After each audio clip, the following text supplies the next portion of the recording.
Nagpositibo sa red tide toxins ang mga baybayin ng Bolinao at Anda sa Pangasinan ayon sa BFAR. Ang detalye sa report ni Jasmine Gabriel Galban. Mahigpit na ipinagbabawal ang pag-harvest, pagbebenta at pagkain ng anumang uri ng shellfish na mula sa baybayin ng Bolinao at Anda sa Pangasinan.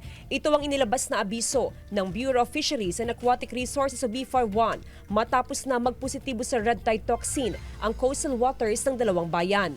So nag-positive po yung ating shellfish sample collected sa Anda and Bolinao ng red tide toxin. So conduct po yung analysis last Tuesday. So kaya lumabas po yung ating result kahapon. Kaya nakapag-disseminate po tayo ng information on the red tide toxin yesterday. Patuloy na minomonitor ng otoridad ang mga baybayin sa Bolinao at Anda, partikular sa bahagi kung saan galing ang mga sample na nakitaan ng paralytic shellfish poisoning. Kasabay nito ang mahigpit na panawagan sa iba't ibang mga bayan na mas higpitan pa ang pagsusuri sa mga auxiliary invoice para maiwasan ang posibilidad ng pagpuslit sa mga shellfish mula sa mga lugar na may red tide.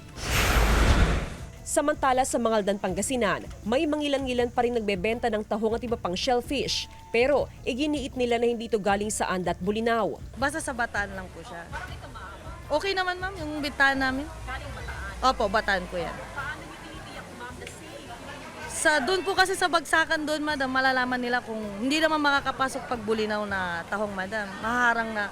Pag alam naman nilang may red tide, wala naman silang deliver from Bolinao. Ang ilang mamimili naman, iwas muna sa shellfish. Maingat po, oh. May red tide. Okay. Kaya ang binibili niyo po ngayon, mami, yung mga isda na lang. Isda na lang po. Hindi ako makanang tahong. Tuloy-tuloy ang isasagawang water sampling and testing ng BFAR para mamonitor ang sitwasyon sa mga baybayin sa Anda at Bolinao.